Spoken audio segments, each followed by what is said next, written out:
Gives me much pleasure to be here this morning. Once again, my apologies for the delay. But as has been highlighted, the fact is the Buy Fijian and Fijian-made crafts are integral to the economic policies of the Bainimarama government.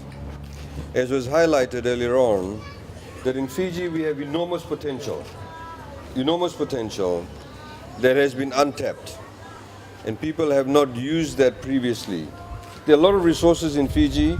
There's a lot of art, craft, there's a lot of skills that exist in Fiji, but it has not been given the recognition. What we need to do is, apart from the fact by promoting Fijian made, we are promoting that particular skills and craft to be passed down from generation to generation, making it more attractive, as I've said earlier on this week, making it a lot more sexy, so people find it something that they want to appeal to, that they like. Apart from that, it empowers people by giving them an economic base.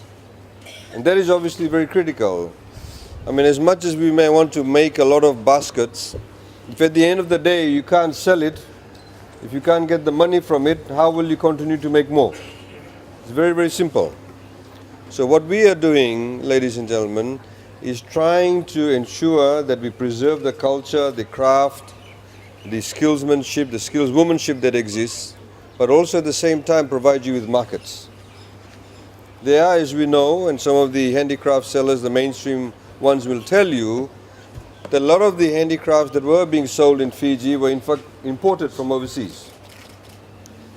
Now, as a tourist from Australia, you don't want to buy something that's not made in Fiji, but they don't know the difference.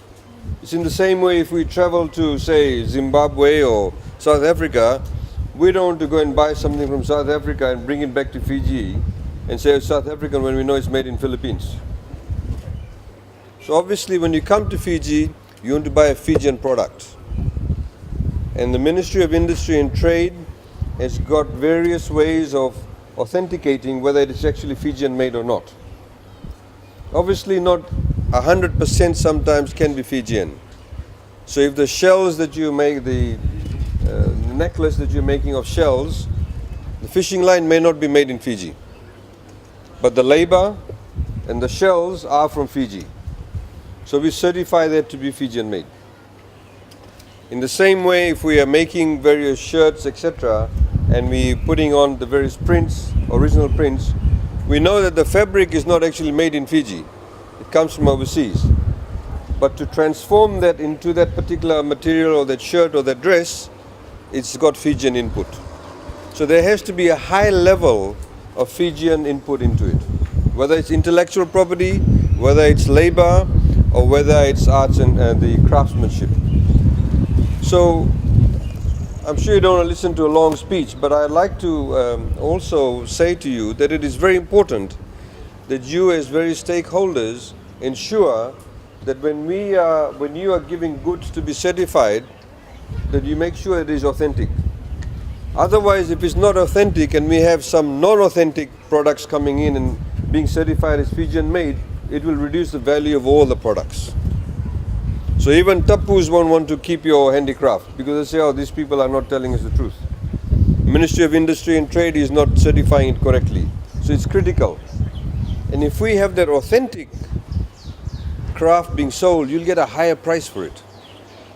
Because the tourist wants to know, how was this made? Where was this made? Who made it? They love to hear about the fact, okay, this pottery was made and these women went and collected it from that particular area. So all of that is a storytelling also. So in that way, we also keep our indigenous arts and craft alive. Many countries have lost it. So this policy puts in place a number of objectives. It's in place that we're trying to ensure will continue. I thank you for your participation. I thank the private sector for their participation also. We look forward to further collaboration with them. The Bainimarama government is very much focused on empowering people, whether it's roads, water, electricity, or whether it's initiatives such as this, or whether it's next year you don't have to pay for education for your children. So what we are trying to do is say to you, we want you to get a higher price for your mats or your basket or whatever you make, you have more money in your pocket, so next year you don't have to spend it in school fees. You spend it on yourself and your families. Go and spend in the economy, because we'll take care of the tertiary fees for your children. Because we believe that every child in Fiji, every Fijian child, must be educated. In 5 to 10 years' time, ladies and gentlemen, all the children who are in primary school or in high school will all be educated. We should not have any dropouts. We also now have a provision where if they want to go to university and they get a place in a university, we can pay their fees also. They have to repay that by a very small interest rate, but only once they start working. So in 5 to 10 years' time, we have all these Fijian children who are children now or adults, by then will be all well educated. Better opportunities. And hopefully they'll be standing and sitting where we are today. Because Fiji is at the moment having very good growth rates in the economy. And to capitalize on that, we must have a very good educated workforce. So it's an investment in the future. So we wish you to think about that come next year and the years after that.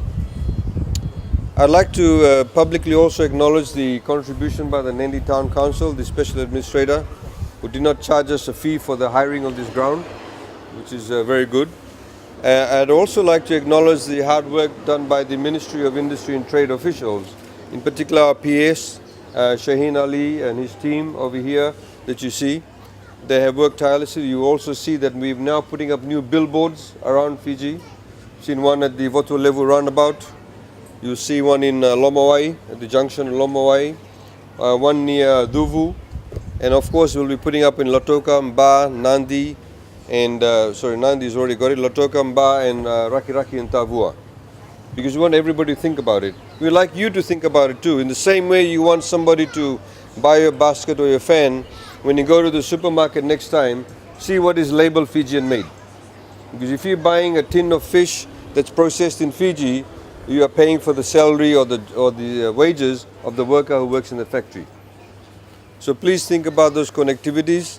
I wish you all a very pleasant weekend. Thank you once again for participating in this wonderful initiative. Vinaka, thank you.